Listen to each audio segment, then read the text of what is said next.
Hello, and a very good evening. We're a bit later than usual because we've been watching all the VE Day celebrations today.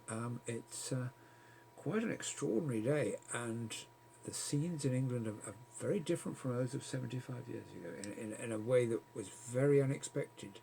We can't have. Good evening, Michael. Thank you for joining us. We're just reflecting on this VE Day where we've seen a lot of reminiscence of times gone by. We've seen, I mean, in 100 years, the 100th anniversary, there will be no survivors, I guess, of the 75th. We've still got a few people who remember King George and his speech, and Churchill as well, concluding the Second World War. So this is the big one, really, because come the 100th anniversary, that this thing will be very much the matter of the history books. We've had Dame Vera Lynn with a new rendition of We'll Meet Again. We've had Her Majesty the Queen, who was quite a youngster when the Second World War ended, and time to reflect really on momentous times, extraordinary scenes that were witnessed all across Europe, but here in London in particular. We've seen a 2-minute silence to mark those who fell in the Second World War. Good evening, David. We're just sort of reflecting a bit on what's happened today, being VE Day, a great cause for celebration.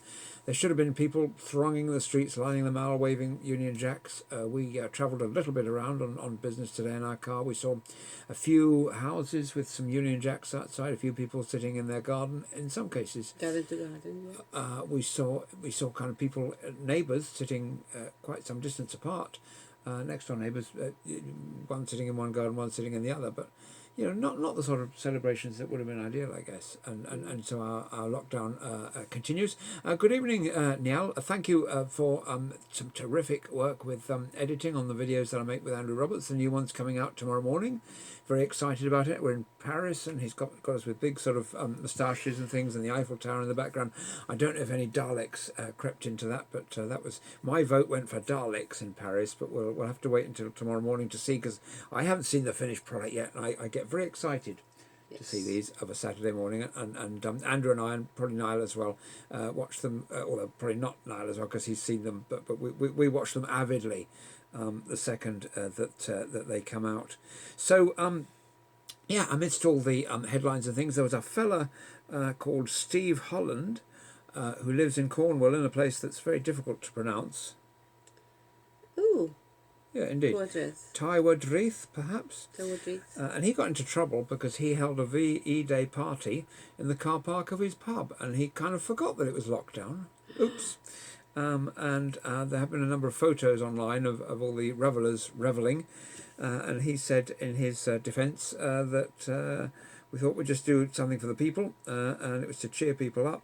There was no alcohol from the pub consumed, and of course all the people in his car park were standing 2 metres apart. But yeah, maybe not the best thing to do at this particular time, but anyway. So there you go. And loads of stuff fly past in London, obviously, to mark the end. Extracts from Winston Churchill's. A very good evening to Kevin. Hello, sir. I trust you've been watching probably the VE Day celebrations today, in addition to having a little walk earlier. That's why we're a bit late on, because we wanted to see what Her Majesty had to say. There was some extracts of Churchill's VE Day speech were broadcast again from 1945, where he spoke about a brief period of rejoicing amidst toils and efforts, and then the Prince of Wales and the Duchess of Cornwall led a 2-minute silence, and the Queen spoke within the last hour. A very good evening to you, Paul. Thank you for joining us from the Colchester area, and Latrice as well. Thanks for your company this evening as we reflect on VE Day, as all the celebrations sort of draw to a close. Very muted celebrations, yes. And little flag waving and everything. But what can we do, really? Because today we're up against an enemy every bit bit as big as enemies that we've faced in the past, and perhaps not big in the sense of these are 1/80th the size of a human hair, but certainly every bit of dangerous and every bit as deadly. I've been a bit lax actually in my updating of Kevin's spreadsheet that he did about the virus. I've gone through today and I've updated it all, and I'm going to be supplying Kevin with a copy of this because to reflect the fact that about a week ago the UK incorporated all the people who died in care homes into the overall sort of figures, which pushes the numbers way up, but it doesn't really change the shape of the graphs. But I will be sending that to Kevin to later because we try and keep a track on that here because we want to know really before they tell us how it's going, because on the news bulletins there's a lot of whitewash and spin and all this kind of thing, but we need to get to the bottom of it, and those figures are the most accurate way to do that. Mm-hmm. Yes, we seem to be at the top of the list at the moment in terms of casualties, in terms of the deaths due to the coronavirus. So yes, absolutely. Not something that we were looking for, but here we are. Absolutely. So, so Her Majesty said, "Never give up, never despair," which is very similar to the tagline. I have to say this from that movie Galaxy Quest, which was "Never give up, never surrender." And a certain person sitting there thought that Churchill said that one. So, but now truth has become fiction because it's almost something that Her Majesty said. So we're okay there. Kevin says it was nice to see the flags and bunting that people put up on their houses. Yes, and they did, and we saw a lot of that. And we saw kind of street parties where like there'd be somebody sitting in their garden there, and somebody sitting in their garden there, somebody sitting in their garden there, all kind of shouting quite loudly. But that was quite nice. We were sort of it was a nice atmosphere. Yeah, a few things terms like of that. Yeah, the little things that people did to entertain themselves and Yeah. really celebrate. And now the next thing is this good news, or is this bad news? But they may be opening up some McDonald's drive-through restaurants now. Maybe let's say that's neutral news, but we'll have the attempt. Good evening, Renee. Thank you for joining us. We'll have the opportunity to supersize ourselves very soon, but only from the comfort of our cars. Will we be heading down to the latest to one of these fast food places for a drive-through Big Burger? No. Possibly not. But God bless those who will. So we face another 3 weeks of lockdown at least. The idea being that we didn't want rioting in the streets. I guess if at the outset we'd have said, "Hey guys, not 3 weeks, but 15 weeks or 20 weeks," people would have been a bit kind of peeved by that. So we're sort of getting this information rationed and sent our way 3 weeks at a time. So there is going to be another 3 weeks, but the PM is going to reveal a roadmap, which is pretty exciting for how we're going to be kind of moving forward. And they're talking about reviewing the restrictions now fortnightly, and maybe just releasing a little bit at a time, and which would be nice, so that maybe you can have a picnic, or maybe you can have a gathering of up to 5 people, or this kind of thing. I was reading about Australia and New Zealand today, actually, who had a very, very, very effective response to coronavirus. Very effective indeed. They've announced that the territory surrounding Australia's capital city, Canberra, is now completely free of all known coronavirus cases. That's a good. And New Zealand has done very well as well. What did they do, I hear you ask?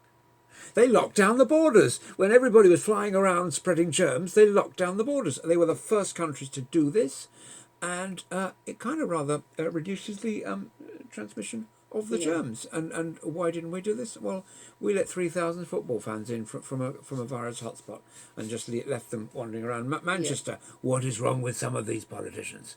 They take far too long to respond to stuff. So good, all credit to the snappy governments who got it sorted. And wasn't it in Australia or something where we saw some policemen surrounding a surfer? Yes, was I think it was like about Australia. 30 police all jumped on him from a safe distance of 2 meters because he was surfing. But now their restrictions are easing and their cases are disappearing. Needless to say, the old borders need to be locked down, because what sense does it make to sort of have people moving around, some of whom may have this virus that doesn't have symptoms? Yeah, same happened. Some states in Mexico did exactly the same thing. Really? In Monterrey, no people allowed into Monterrey. Yeah. and no people out of Monterrey. And they were blockading the borders with Yes. America, which was a great irony in view of Donald Trump's wall. I thought that was real poetic justice that they were banning people Yeah, that from was going the other way. a joke that was going around as soon as the coronavirus stuff started. Mexicans were like, "Come on, Trump, just hurry up, build that wall right now." Well, yeah, I mean, you can see the thing, can't you? Really. Hello, Val. Haven't seen you for a while. We last met, didn't we, at the cafe in Cambridge, where we had a chat about property and stuff. The Telegraph, the Daily Telegraph here, has been serialising a sort of fictional account of a family in lockdown, and but of course they're a sort of Daily Telegraph readership type family, so it's all very twee and but and it's written very much in the style of that newspaper. But I can only read the first line of each article because I'm not a subscriber. So, but I don't think I'm missing very much, to be honest. But imagine the Daily Telegraph doing a comic strip kind of type thing to commemorate a deadly virus. It's weird. So Italy's cases are falling as well. A very good evening to you, Pat. Thanks for joining us in our living room this evening. Spain's coronavirus cases are falling. So this is kind of good news from all over the place, from every country we look at. We, of course, are falling the slowest because we're twits here, and we were very low. We were very slow to do what we needed to do at the beginning. And talking of herd immunity and other such rubbish, which was silly, stupid, but equally deadly.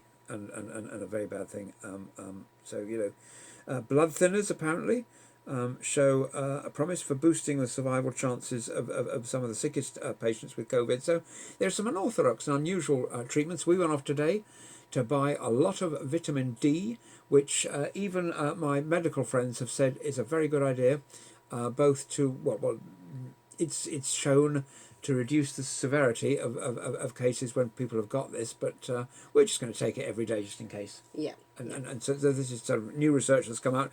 It's not funny cloud cuckoo tin hat foil brigade type research about vitamin D that says you have to about COVID. It says you have to hold your breath or put your head underwater or refrain from having ice cubes. There's real science behind this. There are articles supporting the fact that vitamin D, which is a known booster of the immune system, helps us to fight off COVID. I'm not saying it prevents you getting it, but it might lessen the symptoms a bit should you get it. So any news is good news in respect of this very nasty little bug that's going around. Massages and pedicures are starting to open up in the good old US of A, providing you have a mask on for the purpose. And in Georgia, they are now at 80% of pre-coronavirus levels. You can see from this hair of mine that unless Irma takes a scalpel to it, Mine's so long. I'm going to really look like Tom Hanks in that movie Castaway within a week or two. I'm looking a bit rougher every day, and no doubt you will see this develop as time goes by. Mm-hmm. I know it's some serious stuff, isn't it? So, anyways, the Washington Post has an interesting article about the old coronavirus. As I say, coming back to this thing about treating coronavirus patients with blood thinners could help to boost their recovery, and that is to say that the people who are not all that well, and these are preliminary findings. A lot of the stuff that we're talking about here are preliminary things. The tests are still going on. There's sort of anecdotal evidence and that kind of thing. Oh yeah, we're going to have to talk about this in a second because that's pretty damn relevant, isn't it? Really, but we trickle things your way as and when. Now, on the subject of social distancing. Mm-hmm. What about it? Well, what does it say there? Stop crowding me. And what's the subheadline? Coping with busy spaces. Could that have any relevance to the current pandemic, do you think? Mm-hmm. Well, yes, it's a time of... we are rekindling again to our privacy, which is a fundamental human need. So now that we've been indoors, we've got to understand that privacy is one of the things, and also social distancing is a good thing to have. even though we keep connecting online. But basically, we have used this time to calm down, get into nature, insulate our own areas, workspace, pad your home space. To avoid getting overloaded. What do you think? Well, I think, that was obviously written long before the old virus. Oh, of course, When yes. was this written? That's stress psychology. I know, but I was just wondering when it was written. You see, just as a point of interest. Oh. Most books do say at the beginning, 2018, so not that long before the old coronavirus, but very prescient information, actually. And Also talked about enjoying your creativity. Yeah. Have fun designing your shield. It will give you a great sense of control. yes, I agree. So we have the time now to create our own shield. So this is top advice, for the current lockdown period. And in lockdown, especially when you've got a lot of books there, we can dip into them and find, words of wisdom that help us at this difficult time. Do you know there are two, either he's got a TARDIS or there are two Rocker Kevs, because he sent us a message about 5 minutes ago, and now he's just joined the stream, according to the messaging that I've got here. Look, I mean, would I lie? So either you've got an imposter there, Kevin, or possibly there's something wrong with the software that we're A using. twin. It's like weird, man. He's just been into nature. Yeah. I don't understand anything. I really need a bit of a slow explanation to all of this. Mm-hmm. One of the things that I miss most about this lockdown is not being able to jump on my bicycle and to ride around the town here, especially since we got Irma a special saddle, didn't we, with which to enjoy 2020. And so that's now gone out the window, along with the 2020 diary and all the holiday plans, the plans having a big celebration to have all our friends round in the summer, which we were kind of well advanced with, and blah blah blah blah blah, out the window. But the good news is that there will be an initiative now to encourage more people to walk and cycle instead of taking public transport. Whether this is to do with coronavirus or not, don't know. But Sadiq Khan, who is Mayor of London, has announced plans for the rapid construction of a temporary cycling network, wider pavements, and the creation of low traffic neighbourhoods. So it is virus specific. And why does it need to be temporary? Could it perhaps be permanent? I mean, heaven forbid. But wouldn't that be a great thing in our cities, to reduce the pollution and to increase the sort of green open spaces and that feeling of community, because you don't get much community driving along in your car in a traffic jam, do you? Catherine, thank you for joining us. Now Kevin says he apologises. There's no need to apologise for my flippancy, good sir. But he's explained the anomaly where like two Doctor Who's meet each other at the same time in the TARDIS. But this is not quite as complex, the explanation of that, because he is on his phone and switching screens, as you do. Now, so all interesting stuff. And I think Kevin told us actually earlier some of the questions that were asked at the press conference. Did we deal with them? I don't think we did. Now, Alex from Felixstowe said at the news briefing, and I'm surprised that you do a news briefing on a bank holiday, but I think this is from today. What is happening with Brexit during this period? Are you still going ahead with it? To which I would add, I'm not going to answer that question, but I'm going to add, where is that 350 million a week for the NHS, Mr. Prime Minister? Just flag that one up. A week? Which was going to be the thing if we had Brexit. So that was the thing that Boris said on a big red bus going around the country in 2016. We haven't forgotten, and we shouldn't forget this. It's not just enough to applaud our heroes. It's great that we do, but where's the money and where's the PPE? Now. Right, rant over. Heidi from Romford said, how will the contact app work properly when a lot of the old generation don't have smartphones? They are the ones that need to know who has COVID the most, but they won't know and will still be in danger. Well, indeed, that's what happens when civil servants think up things and they're so out of touch with the rest of us that although they're some of the smartest people on the planet, if they're disconnected with day-to-day life, then all their bright ideas count for naught. I bet neither of those two answers were the ones that came from the podium today. But this is the alternative podium. It's not a bad thing, if you know what I mean.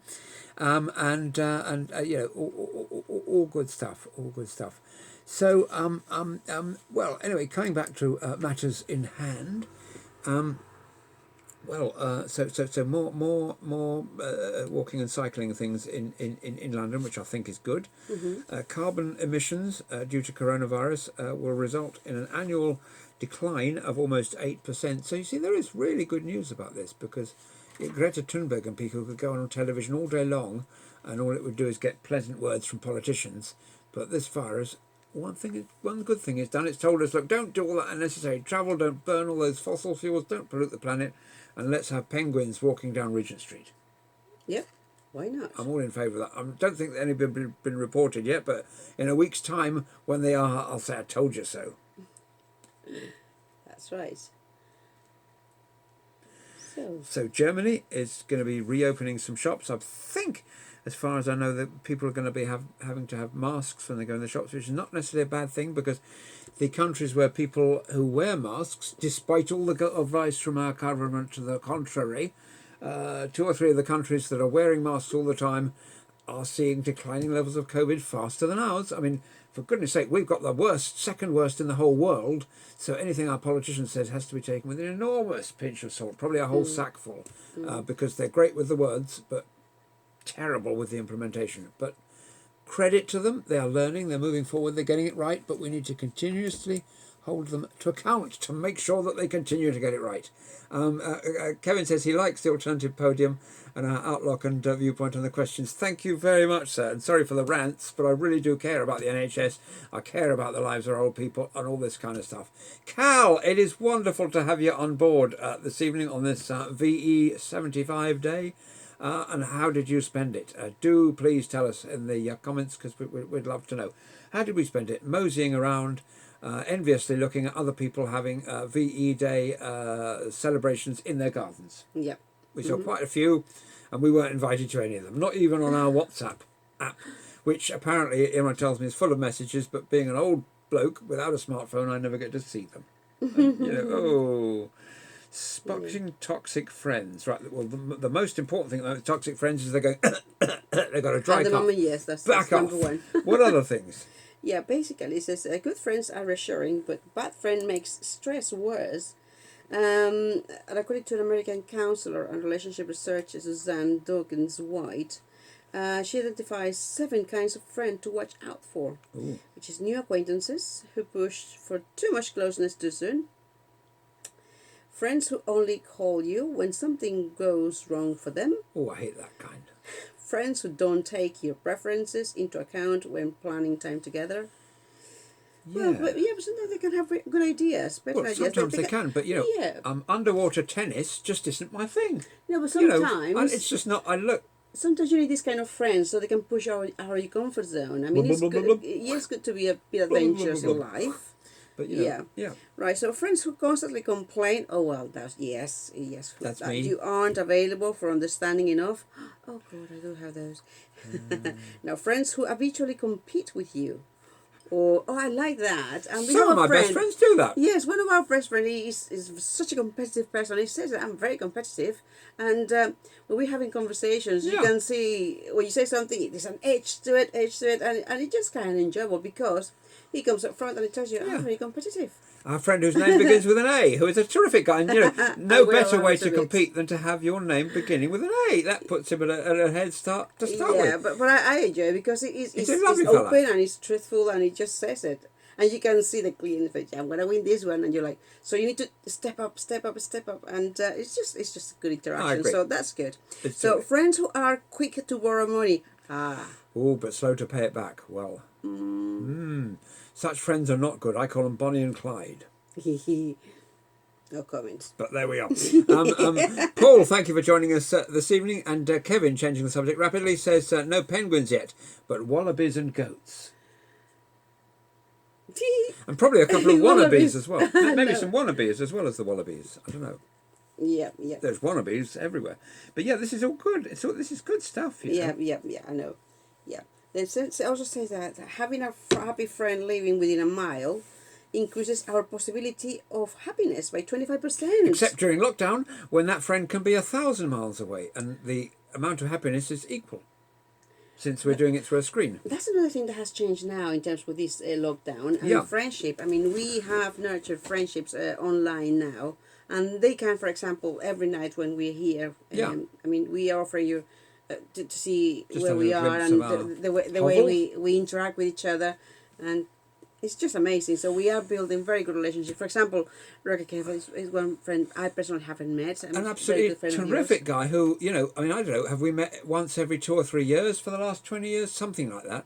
And now here we are meeting nearly every day. Cal is the most amazing person to have on board. And of Beautiful, course, beautiful everybody soul. else who's watching tonight as well. It's lovely to welcome you into our homes. We'll probably continue doing this when lockdown's over. Because Yes. we're also going to be recording this for our great-grandchildren, you see, who will say, that great-grandpa and great-grandma, they were a real rough lot, weren't they? Did people really live like that back then? I can't believe it, you know, that kind of thing. Yeah, yeah. You mean they didn't have holograms in the living room? I mean, these kind of things, you know. What? Yeah. Yeah. And, and a special commendation to my very good friend, Dr. Mike, who made a little, what do you call it, Facebook story this morning where he's sitting in the in his garden in the deck chair, and he goes, well, I'm sitting here in my garden, and he has a sip of something, and then he goes, what? And the end of the video, it was just so funny if you know him, because it was just... Yes, you have to understand that he's such a great personality that you Lovely wouldn't guy. expect this kind of thing, and you were expecting something very, I don't know, technical or something like that, or something serious. Well, And I know he just went, what? Something that's totally unexpected for the kind of personality that he is. But Indeed. amazing little video that he done. Mm. so Kevin suggests, Grandpa, you had paper books? That's a good thing. But to which we will say, no, it's only a hologram. It's only a hologram. I had that when my children, when my son was in college. He said, I have plenty of books as well. We that's some commonality that we have, isn't it? Books. Oh yeah. So I says, okay, I will just bring books. Have a look, research on this book, And I says, Mum, we don't do books nowadays. We do e-books. but Yeah. but it happens that at the very moment that he was telling me this, the computer breaks down. Yay. And I said, okay, now have this one, darling. This one doesn't break down. So, yes, paper books do work. I bet they don't like e-travel as much as travel either. Oh, Looking at a picture of some oh famous no, place. no, yeah. So you know, there's definite advantages to real stuff. Cal, hi guys, she says, hope you're great, which we are, thank you, and we hope you are too. Another lovely sunny day. It was. But there's a torture, you see, because you just want to go out and you want to go on the bicycle and you want to go to the park. So, you know what I mean? And I was so looking forward to my seat. What is that? Was it a squishy one? Isn't Yes. Oh, yes. A squishy seat. We'll bring it along tomorrow and show you. You know, we can't bring it along tonight because I'm not wearing trousers like the newsreader. Did you see that newsreader? Yes, it is. It was shocking. It was hysterically funny. So there's this guy doing a news update from home, and it's all right while he's kind of close to camera, like and then it pulls back, and he's sitting there in his underpants because they always at the end of the news bulletin he'd forgotten they do that kind of shot. Yeah, his excuse was that he was doing that they weren't underpants, they were shorts because he just finished doing some kind of workout, but he didn't look sweaty or any redness or anything. No. So you know, there we are. Oopsie. Not as bad as the lady who went to the loo on Zoom during a meeting Oh God, in that week was one something else. of lockdown. So Cal says she missed the briefing this afternoon. Did anything happen? Well, you see, we get our updates on the briefing from Kevin. We don't actually watch it ourselves, and so the two stories were what is Brexit still happening? And I said. And I give a sort of, I have no idea what they said at the briefing. I'm sure they said, well, the minister's using his best endeavours, sort of that, blah, blah, blah, blah. But I just said, let's have the 350 million that was on the side of the bus for the NHS. And question two, I forget what question two was. I'll have to go back and have a look at question two. Oh, my Lord. Question two was quite a good one, I seem to remember as well. So I'm going to have to scroll back on the old screen here. Question 2. Oh yeah, what was some all this thing about this nonsensical app, which of course is going to be that we're going to have for coronavirus, which of course is not going to be compatible with the one that's going around everywhere in the world, developed by those companies you may have heard of, Google and Apple. Hello, Minister, Google and Apple. So there's that, and then B, the fact that oldies like me don't have smartphones. I do have one now, and it's here, and but it's Irma's old one. It is A, switched off, and B, very ancient. That's his. That's That's see, look, mine. his and hers. That's mine. So this is mine, which is also switched off. To be fair, and I did charge it up on gift today with a £5 top up, but only because I wanted to use Instagram, because they won't let you use Instagram unless you have a phone number. And then when I did put a phone number in from this thing, which cost me a £5, they said we'll review your application to use Instagram and let you know in 24 hours. Oh, did you know that 10 minutes of a friendly conversation boosts brain functions? It does. Even a quick chat over the phone makes you feel better, able to tackle stressful problems. Yay! 10 And we've got minutes. 60 minutes a day with our friends, which is wonderful. So that's why, that it's a your privilege. oxytocin boost. Because, Thank you. do you know, during the Spanish flu, we'd have been sitting here having this conversation with the embers in the fireplace. With the what? The glowing red bits in the coal fire. What are they called again? Embers. Embers. EMBERS. Apologies. Hey, Cal, we're having this thing about, what the great-grandchildren are going to say when they're watching this. So, sorry, great-grandchildren, when you're watching this. Great-grandpa and great-granny, have you heard of Audible? Oh, I love it. That's wonderful. That's wonderful. Thank you, Cal. Oh, you guys, you crack me up, honestly. You're the best. You're the best. We're having a great old party with our friends every night here, aren't we, actually? And which is more than we do normally. Now your phone started making noise. It wasn't doing it until I waved it at the thing. Wishing me happy birthday. So. It's feeling left out, and it's wanting to sort of get a bit of one-upmanship. Yeah, let's see why it was beeping. Come on then, a WhatsApp message. Let's have a look.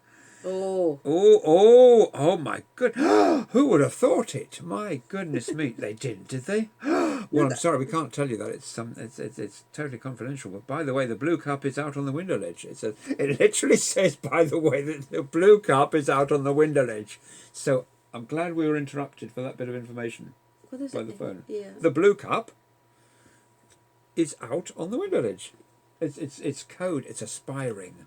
See, I think it's something to do with that. It's like, are those violets in your garden? And then you have to There was some comedy, I can't remember which one it was, where it might have been a Morecambe and Wise comedy, or there's some comedy where these two guys walk into a shop and get mistaken for secret agents and then chased around and so forth. I can't remember which one it was. But it might have been Reeves and Mortimer. I can't remember who did it, but they go into this sort of antique shop and they go, that flag is terribly cheap for only a penny or something. And the guy goes, would you like it? And they go, no, I've only got a halfpenny or something. And this is the code word for the secret agent. They give them the secret information, and then they're being chased. It might have been the Monkeys, the not the ones who live in the zoo, but the pop group. But if anybody knows which that one was, please let me know. But it was a thing from back in the 1960s. Kevin says, thank you, Irma, for Jeff Beck and Johnny Depp, who did this wonderful song, Isolation. Awesome. We are going to play this on the Rock Show on Tuesday. If I play it on Facebook now, they'll shut this stream down because it will be copyrighted music, blah, blah, blah, blah. It was brilliant. It's brilliant. But it was a fantastic, absolutely. I mean, you can imagine Jeff Beck, absolutely fantastic. And I didn't know Johnny Depp can sing. My goodness me, we know he can act. Oh, you're safe. That is far, far away. Johnny Depp is always one of my faves for a long, long time. But, well, as long as he's not called Alain de Botton, I don't mind. Oh my God, here it comes. I'm just, Alain de Botton is a philosopher that I... he thinks he is. He's a philosopher. He thinks he is.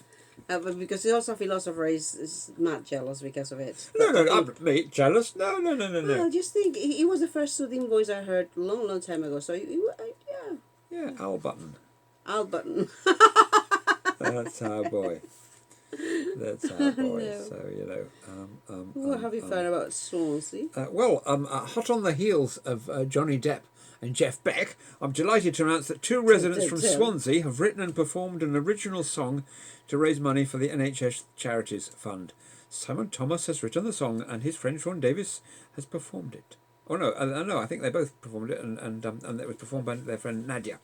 You can listen to the song here and donate to the charity here, but I'm not going to share the link for you. You'll just have to Google that. and then some children decimated their already barren gardens, which had hardly any grass in them to start with, and they removed what little grass was left. They removed what little grass was left in their gardens to make the words "NHS bloody vandals, lock 'em up." And they're looking very proud about it, the kids. And yeah, well, I Well, mean, at least it does something. my uncle did that once with my grandfather's best leather jacket, and they were poor in those days. My granddad was only a baker, and so my uncle cuts a little piece out of my granddad's best leather jacket and makes him a purse. But he didn't get perhaps the joyful and rapturous gratitude from his father that he'd expected after cutting up his best leather jacket. Cal says, sorry, missed the question about the Monkees. There was this film, which I think was the band The Monkees, and they are in some shop, which is an antique shop, and they give the secret word to the. It's a spy caper, you know. They give the secret word to the guy behind the counter who thinks they're the spy, come to collect the microfilm, so he gives it to them, and then 5 minutes later the real spy comes in and he goes, "No, I gave it to them over there," and the film consists of the spy pursuing these youngsters who've got the microphone. But it might have been Malcolm Wise or one of the things from that era. But very funny. Anyway. So that was the Monkees. I think it was the Monkees. Monkees. Here we come, walking down the street. Da, da, da, da, da, da, da. Yay, we're the Monkees. Those Monkees. Total immersion. Yeah, the art of finding flow. Yes, talking about Okay, how do you pronounce the name of the Hungarian philosophers, psychologists who discovered this in the 1970s? Come on, I'll start off for you, Mihai. How can you pronounce that? Well, let me spell it. CSFKSZENTMIHALYI. Yeah, I would pronounce it Shishkshmentmentai, but that's probably wrong.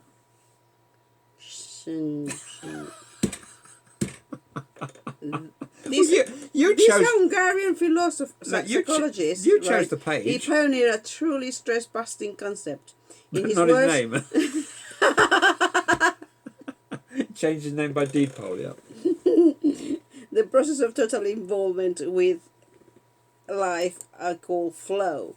He defined flow as a combination of several factors: deep focus on the present moment, action and awareness merging together, a lack of self-consciousness, I can still think of his name, a sense of personal control, a distortion of your time awareness, which is, for instance, time passing faster than you realize, autotetic experience. What is that?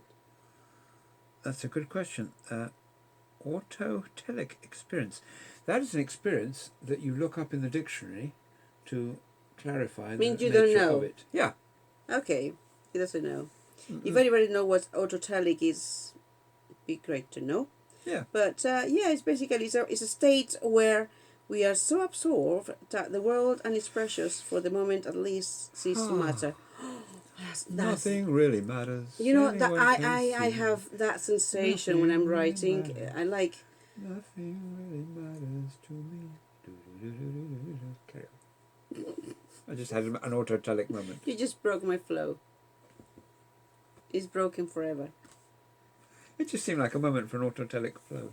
Yes, what I was gonna say. Sometimes I like writing little things, little thoughts, and I get on the flow. That's my flow, you know. When I start writing and it's just go into very deep thinking of what I'm doing, that's my flow. That it's completely disappeared. Look who just joined us. Javier Guisar Alvarez. I love your name. That's a beautiful name. Thank you. Thanks for being with us. So Cal says, did I sing yesterday to Irma? I'm a Believer, sung by the Monkees. Yes. Yes. Well, then I saw her face. Now I'm a believer without a trace of doubt in my mind. I'm in love. Ooh, I'm a believer. I couldn't leave her if I tried. There we go. Ah, We'll thank you, have to do a Carl. song a day, won't we? And Kevin says he always loved the film The Plank. That was a film. I think Eric Sykes made it. I think Arthur Lowe was in it. Tommy Cooper was in it.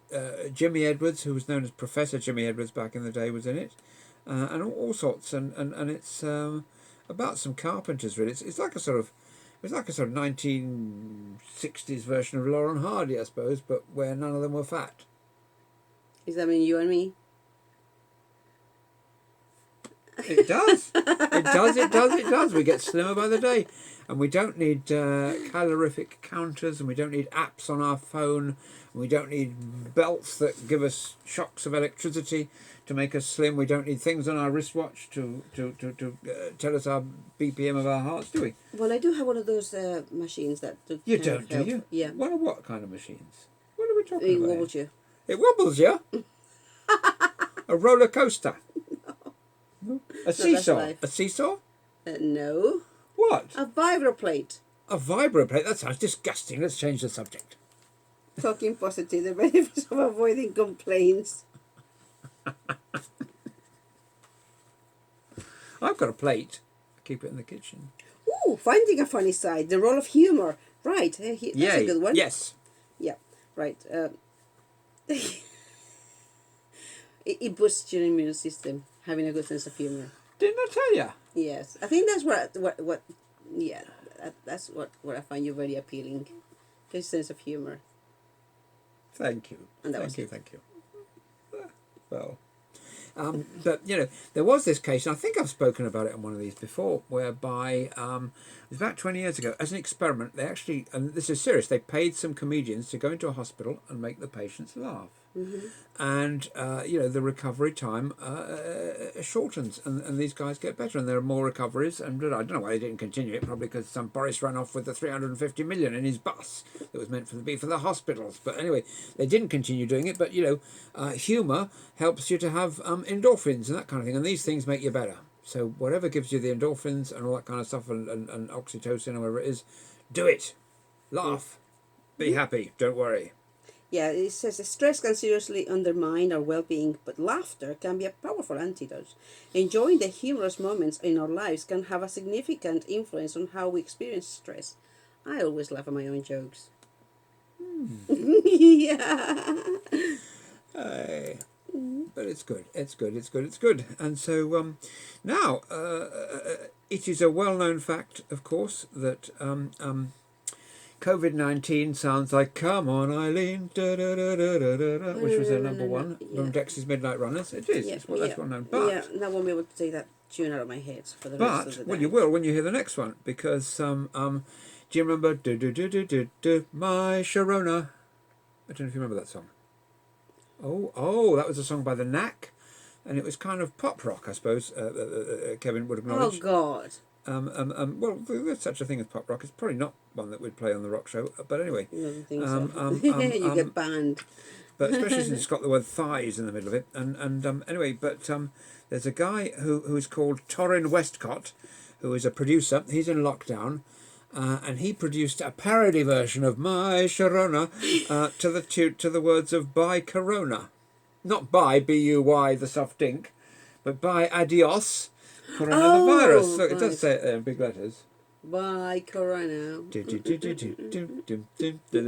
And he was using some rather. He just wanted to get in the news. He wanted to get in the Daily Fail, which he did, and he used cushions, spoons, and footstools to create the song's beat. And he changed the lyrics to fit the virus. Says we all need a positive boost. He hits a cushion, as you do, knocks a ladle against a metal bowl, and blows air from his mouth, and adds them all together before singing his own lyrics over the top. So, and here he is. He looks like a formidable fella, and not one I'd want to argue with. So I think we definitely need to put him in for a Novello Award, or he'll smack me in the mish. Well, what you just described is something that is called creative spiral, which is a positive cycle.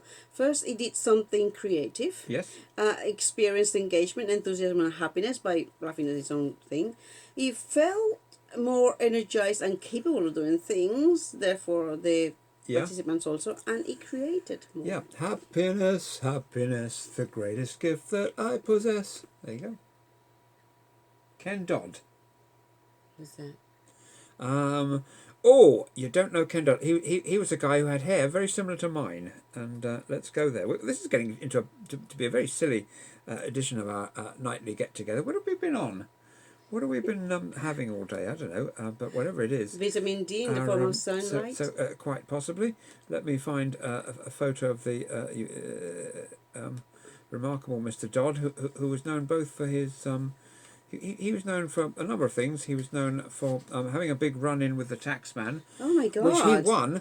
That's Ken Dodd. He was a comedian who used to appear on television. Cal and Kev will know him. But this is what my hair is going to look like in 2 more weeks of lockdown. Okay, it's halfway there already.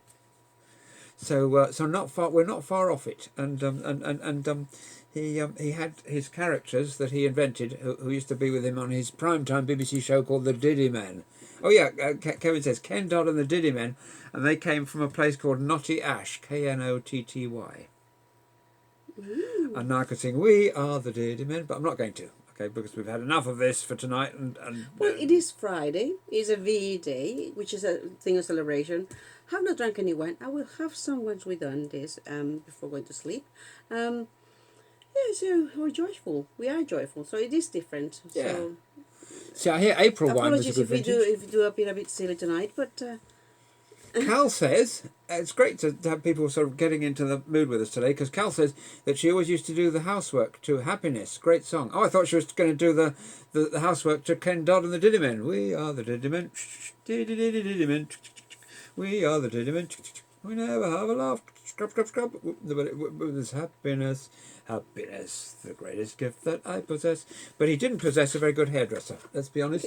let me just stop. But he was a forerunner, wasn't he, in a sense, of punk rock, because they went to a lot of trouble, and he just got out of bed and got up on the stage, really.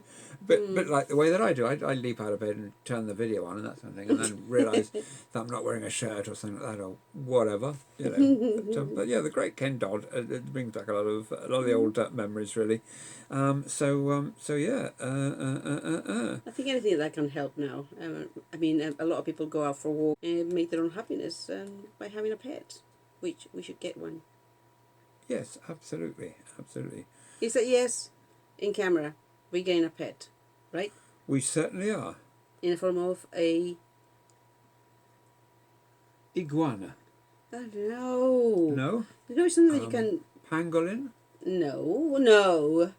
Please don't. Tarantula in a box. No. A cat. Or a puppy. If we get a cat, will we call it Schrödinger? Who? Schrödinger. What is that? Schrödinger's cat was a famous experiment. Oh yeah, that's right. I'm sorry. In the box, that guy in the box, where he's dead and he's not dead at the same time. Mm-hmm. Yeah, I think it'd be great. I had a friend once who had a cat. He had a cat called Astrophy, and cat Astrophy. So, tickling stick says Rocker Kev. Absolutely so. And Carol says, did Ken Dodd die on stage? No, he didn't. The one who died on stage was Tommy Cooper. Just like that. That was a poor joke, wasn't it? But that was a joke in very poor taste. But Tommy Cooper was a very, very funny guy. He was a very, very nice guy as well. And he was in a performance, I think, at the London Palladium, where he was larking around in his customary style. And on the stage, he had a heart attack. And he kind of slumped. And everybody thought this was part of the act. And they were waiting for him to get up again, but he didn't. And that was how he ended his career. But I think, it's better to go in the saddle than to sort of waste away in a nursing home or something, isn't it? Don't you think? To go at the top of your game. So all power to him for doing that. A professional right until the end.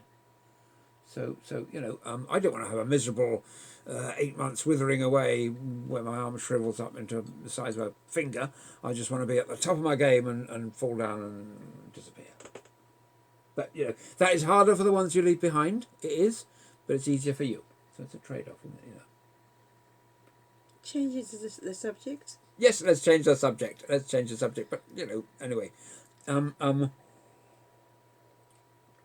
we go into all sorts of areas we shouldn't, don't we, in our videos? Yes. We most certainly do. Yes. So grandchildren, we may have popped off, but we're still with you. So just so you know that, and no, we didn't leave you a penny because we died skint because we travelled around the world and spent it all.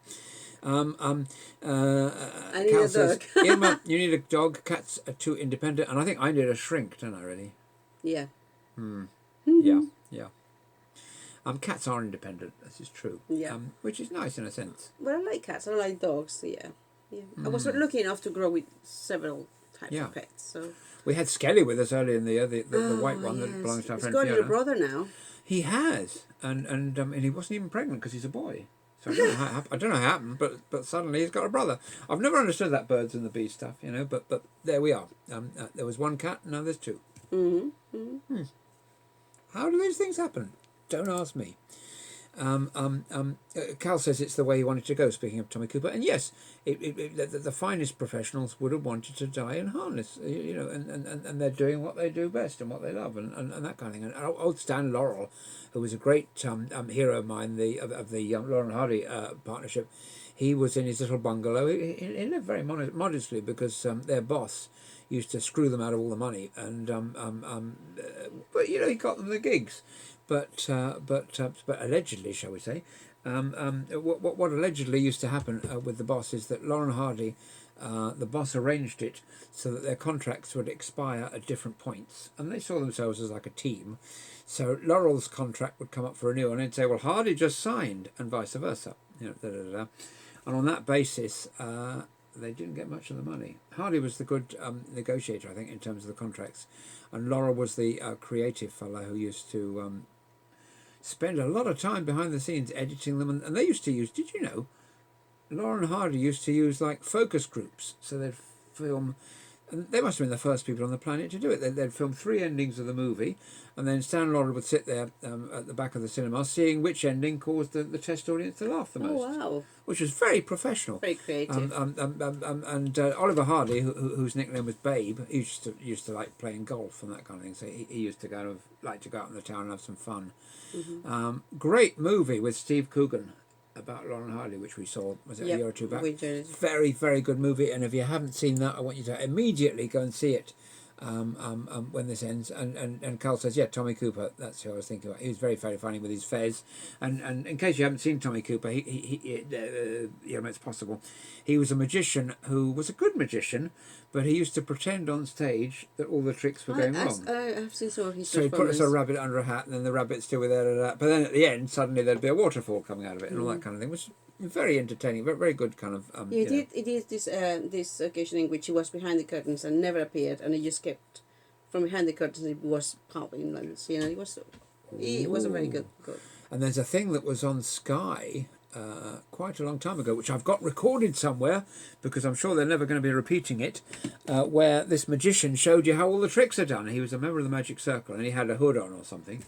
And he was showing you how they levitate a table and all those kind of things, and spilling the beans on the magician's secrets that, obviously they're not allowed to spill the beans on. How to make a tiger disappear in the middle of a room and that kind of thing. It's all about illusion, isn't it? It is. I'll tell you one of them, because they won't chuck me out of the Magic Circle because I've never been in there. And that was how they levitate the table, where they put their hands on the table and the table comes up. So what they have, any idea? Someone underneath just... No, you'd see that. No, if you have an invisible person underneath with the Harry Potter cloak of invisibility. From the top. See, can you see me? Where did David go? So yeah, that's clearly the way to levitate the table. You see, I do have a blanket over my knee. You thought I was joking, and this really is getting beyond anything tonight. Really, we're having a lot of fun here. So the magician's trick with using the table, what they have is literally something up their sleeve. They have this rod, a metal rod like that, and one up this size, and there are 2 little things on the table that the rod can latch onto. So they put their hands on the table, they go, click, the rod comes out, and then when they're lifting the table, it's the rod that's lifting the table, which is attached to the table at that point. Then they put it down again, retract the rod, show you their hands. Look, no hands. But that was the easiest of all the tricks. And if you want to see the others, maybe they're on YouTube, but probably they've had takedown requests along with David Icke and other similar stuff. I wouldn't like to say. But go out there and do your diligence. Kevin says, not like that, just like that, which was Tommy Cooper's a very, very famous catchphrase. A very talented, wonderful fella who will be missed. And all those guys, the entertainers, I mean, people say... Before you used to do it with passion, yeah.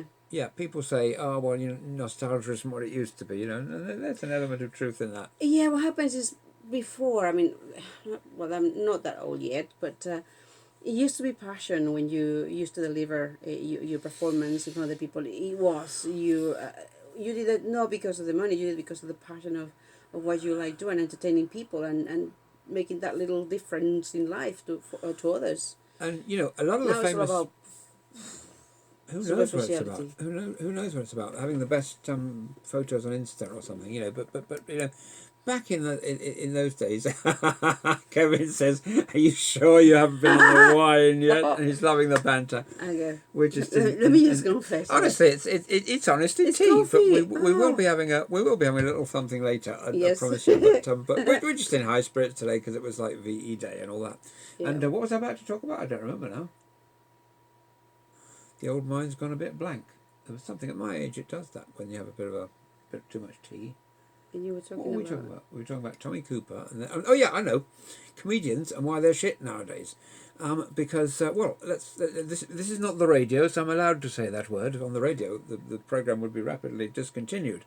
Back in the day, especially with the double acts and these kind of things, but a lot of these guys, they had researched. They had rehearsed their routines in the music hall like Lauren Hardy, on the stage, in front of audiences, Morecambe and Wise, all these kind of famous guys.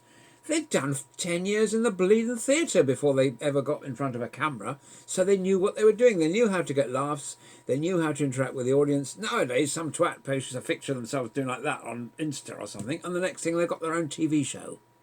Ta-da. Or the live on Facebook. Well, yeah, they let any old riffraff onto Facebook. They really do. That's another thing. They should have auditions like they do for buskers on the London Underground. Let that happen. Oh, I've seen very good performers in the London Underground. There's an interesting thing since we're on the subject of the London Underground, and that is this.